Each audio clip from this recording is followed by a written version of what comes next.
Telangana CM Revanth Reddy AP ఎన్నికల్లో ఘన విజయం సాధించి సీఎంగా బాధ్యతలు స్వీకరించనున్న టీడీపీ అధినేత చంద్రబాబుకు ఫోన్ చేసి అభినందనలు తెలిపారు.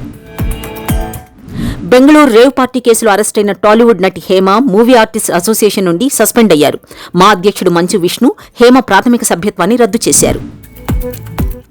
ఇకపై ప్రతి ఏటా డిసెంబర్ 9న తెలంగాణ తల్లి ఉత్సవం నిర్వహించనున్నట్లు తెలిపారు సీఎం రేవంత్ రెడ్డి. సెక్రటేరియట్లో డిసెంబర్ 9న తెలంగాణ తల్లి విగ్రహాన్ని ఆవిష్కరించేందుకు సోనియాగాంధీని ఆహ్వానించనున్నట్లు సీఎం తెలిపారు. వరంగల్లోని ఒక ప్రైవేట్ ఆసుపత్రిలో కిడ్నీ వ్యాధితో చికిత్స పొందుతున్న బలగం మొగిలయ్య ఆరోగ్య పరిస్థితిని అడిగి తెలుసుకున్న మంత్రి భట్టి విక్రమార్క, వైద్య ఆరోగ్య శాఖ మంత్రి దామోదర రాజనరసింహ.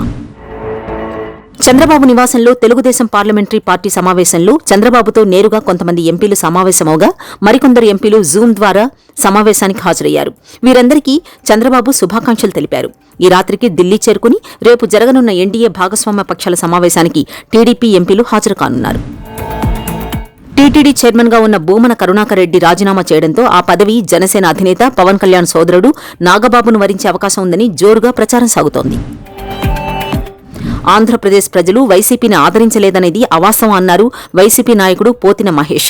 ఆయన చెప్పిన లెక్కల ప్రకారం ఏపీలో పోలైన ఓట్లలో టీడీపీకి 45.6% కాగా వైసీపీకి 40% ఓట్లు నమోదయ్యాయని, రెండింటికి మధ్య వ్యత్యాసం కేవలం 5.5% అని, ఇంకా ప్రజలు జగన్ వెంటే ఉన్నారన్నారు మహేష్.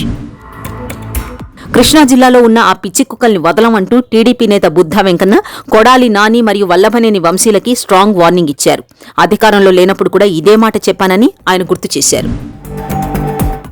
ఎన్నికల్లో షర్మిల టీం ఒంటెద్దు పోకడలతో కాంగ్రెస్ పార్టీ ఓటు శాతం తగ్గింది అంటూ సుంకర పద్మశ్రీ ఆగ్రహం వ్యక్తం చేశారు. సీనియర్లను స్క్రాప్ కింద జమకట్టి షర్మిల ఇష్టం వచ్చినట్టు వ్యవహరించారని, కనీసం ఏ ఒక్క సీనియర్ నాయకులు మాట్లాడే పరిస్థితి లేదని, షర్మిల వ్యవహారంపై ఢిల్లీలో తేల్చుకుంటామన్నారు పద్మశ్రీ. జనసేన అధినేత పవన్ కళ్యాణ్ తన సతీమణి మరియు తన కుమారుడు అఖీరాలతో కలిసి ప్రధాని నరేంద్ర మోదీని కలిశారు. నరేంద్ర మోదీ రాష్ట్రపతిని కలిసి రాజీనామా లేఖ అందించిన విషయం తెలిసిందే. అయితే మరలా మోదీ జూన్ 8న మూడోసారి ప్రధానిగా ప్రమాణ స్వీకారం చేసి తిరిగి ప్రధానిగా బాధ్యతలను స్వీకరించనున్నారు. బావగారు బావున్నారా? హీరోయిన్ రచనా బెనర్జీ ఎంపీగా గెలిచారు. వెస్ట్ బెంగాల్లోని హుగ్లీ నియోజకవర్గం నుంచి తృణమూల్ కాంగ్రెస్ పార్టీ నుంచి పోటీ చేసిన అభ్యర్థి రచనా బెనర్జీ 60,000 ఓట్ల మెజారిటీతో బీజేపీ అభ్యర్థిపై గెలుపొందారు.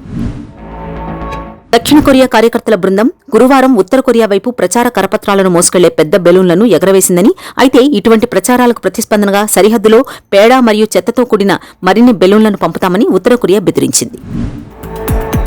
ఐర్లాండ్ వర్సెస్ ఇండియా మ్యాచ్ ప్రజలందరి మనసులను దోచుకుంది. ఐర్లాండ్ కేవలం 96 పరుగులకే ఆలౌట్ అయ్యింది మరియు భారత్ దానిని 12.2 ఓవర్లలోనే ఛేదించింది. తద్వారా 2024 టీ20 ప్రపంచ కప్లో వారి ప్రారంభ మ్యాచ్ను 8 వికెట్ల తేడాతో గెలుచుకుంది.